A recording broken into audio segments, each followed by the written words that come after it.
அனைவருக்கும் வணக்கம். அர்ஜுனன் இந்திரபிரஸ்த நகரிலிருந்து வெளியேறி வனவாசம் மேற்கொண்டதையும், பல பிராமணர்களும், பல இனிய கதைகள் சொல்லுகிறவர்களும் அர்ஜுனனுடன் வனவாசம் மேற்கொண்டதையும், அர்ஜுனன் கங்கோத்பத்தியில் கங்கை கரையில் ஸ்நானம் செய்ய சென்றபொழுது, அர்ஜுனன் மீது காமமுற்ற நாக கன்னிகையான உலூபியால் அர்ஜுனன் நாகலோகத்திற்கு இழுத்துச் செல்லப்பட்டதையும், நாகலோகத்தில் தன் மீது காதல் கொண்ட உலூபியை அர்ஜுனன் அங்கீகரித்து ஒரு இரவு முழுவதும் அவளோடு இருந்து மகா பராக்கிரமசாலியும் மகா பாக்கியசாலியுமான அரவான் என்ற அழகிய புத்திரனை பெற்றெடுத்ததையும், மறுநாள் விடியலில் நாக கன்னிகையான உலூபி அர்ஜுனனை மீண்டும் கங்கோத்பத்தியில் சேர்ப்பித்து, எந்த ஜலத்தாலும் யாராலும் உங்களை இனி வெல்ல முடியாது என்ற வரத்தையும், ஜலசரங்கள் ஜலபானங்கள் என அனைத்தும் முழுமையாக உங்களுக்கு வசப்படும் என்ற வரத்தையும் உலூபி அர்ஜுனனுக்கு வழங்கி தன் இல்லம் திரும்பியதையும், அர்ஜுனனும் நடந்ததையெல்லாம் தன்னுடன் வந்திருந்த பிராமணர்களிடம் கூறி பிறகு அங்கிருந்து இமயமலை சாரலுக்கு சென்றதையும் முந்தைய பதிவில் பார்த்தோம். இனி அடுத்த பகுதியை பார்க்கலாம். இமயமலையை நோக்கிச் சென்ற அர்ஜுனன் அங்கே அகஸ்திய வடம், வசிஷ்ட பர்வதம் எனும் இடங்களை அடைந்து அங்கிருந்து பிருகுதுங்கம் எனும் இடத்தில் அவன் ஸ்நானம் செய்தான். பாண்டவனான அர்ஜுனன் ஆயிரக்கணக்கான கோதானங்களையும் கிருகதானங்களையும் பிராமணர்களுக்கு கொடுத்தான். மேலும் அர்ஜுனன் ஹிரண்ய பிந்து மகரிஷியின் தீர்த்தத்தில் ஸ்நானம் செய்து புண்ணியமான க்ஷேத்திரங்களை கண்டான். பிறகு பிராமணர்களுடன் அங்கிருந்து கிழக்கு திசையை நோக்கி சென்றான். அங்கே அவன் வரிசையாக பல புண்ணிய தீர்த்தங்களை கண்டான். நைமிசாரண்யத்திற்கு அருகில் அழகான உத்பலினி நதி, நந்தா நதி, அபரநந்தா நதி, கௌசிக நதி, கயாஷேத்திரம், மகாநதி, கங்கை ஆகிய தீர்த்தங்கள் எல்லாவற்றையும், ஆசிரமங்கள் எல்லாவற்றையும் தரிசித்து தன்னை ஆத்ம சுத்தி செய்து பிராமணர்களுக்கு கோதானம் செய்தான். மேலும் அங்க வாங்க கலிங்க தேசங்களில் உள்ள தீர்த்தங்கள், புண்ணிய கஷேத்திரங்கள் எல்லாவற்றிற்கும் போனான். அவற்றை எல்லாம் பார்த்து அங்கே சாஸ்திர பிரகாரம் பொருள்களை தானம் செய்தான்.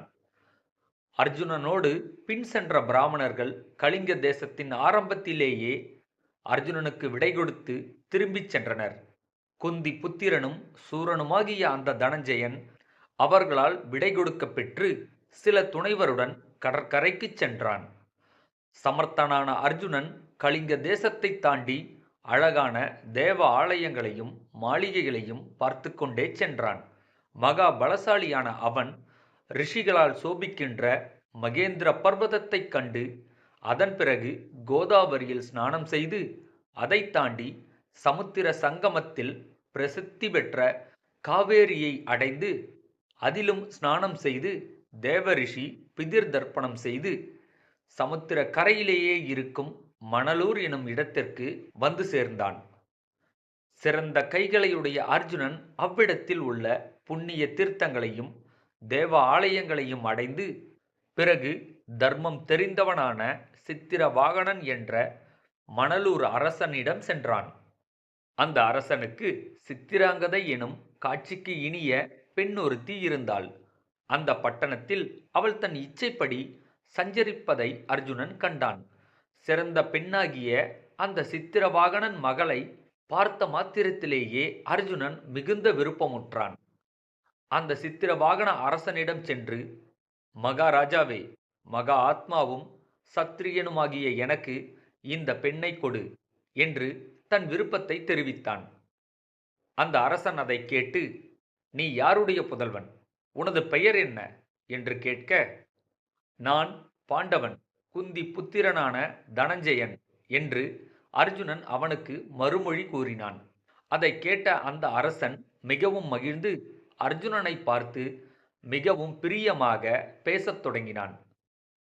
முன்பொரு காலத்தில் பிரபஞ்சன் எனும் அரசர் எங்களுடைய குலத்தில் உதித்தார். அவருக்கு சந்ததி இல்லாமல் இருந்ததனால் சந்ததியை விரும்பி தவம் செய்தார்.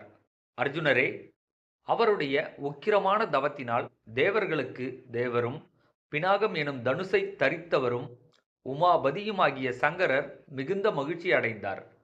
தேவர்களுக்கு தேவரும் பகவானுமாகிய அந்த உமாபதி எங்களுடைய குல முன்னோரான பிரபஞ்சனின் முன் தோன்றி, இனி வரும் காலங்களிலெல்லாம் உன்னுடைய வம்சத்தில் ஒவ்வொரு குழந்தை பிறக்கும் என்ற வரத்தை கொடுத்தார். அதனால் இந்த குலத்தில் எப்போதும் ஒரு சந்ததிதான் உண்டாகிறது. எனது முன்னோர்கள் எல்லோருக்கும் புத்திரர்கள்தான் பிறந்தனர். எனக்கு இந்த கன்னிகை ஒருத்திதான் பிறந்தாள். இவள்தான் என் குலத்தை முழுவதும் விருத்தி செய்கிறவள். அர்ஜுனரே, புத்திரியா தர்மம் என்ற சாஸ்திர விதியினால் இவளை புத்திரன் என்று நினைத்து கொண்டிருக்கிறேன். பரத வம்சத்தவனே, உனக்கு இவளிடம் பிறக்கும் ஒரு புத்திரன் எனக்கு வாரிசாக இங்கேயே இருக்க வேண்டும்.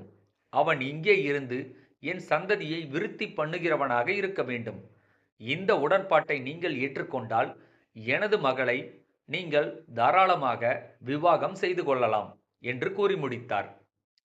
அவர் கூறி முடித்ததை கேட்ட அர்ஜுனன், அப்படியே ஆகட்டும் என்று உறுதிமொழி கூறி அந்த கன்னிகையை மணந்து கொண்டு அங்கேயே 3 மாத காலம் இருந்தான். இதன் பிறகு அர்ஜுனன் எங்கே செல்லப் போகிறான் என்பதை வரவிருக்கின்ற பதிவுகளில் பார்த்து கொள்ளலாம். நான் இப்பொழுது உங்களிடமிருந்து விடைபெற்றுக் கொள்கிறேன். நன்றி, வணக்கம்.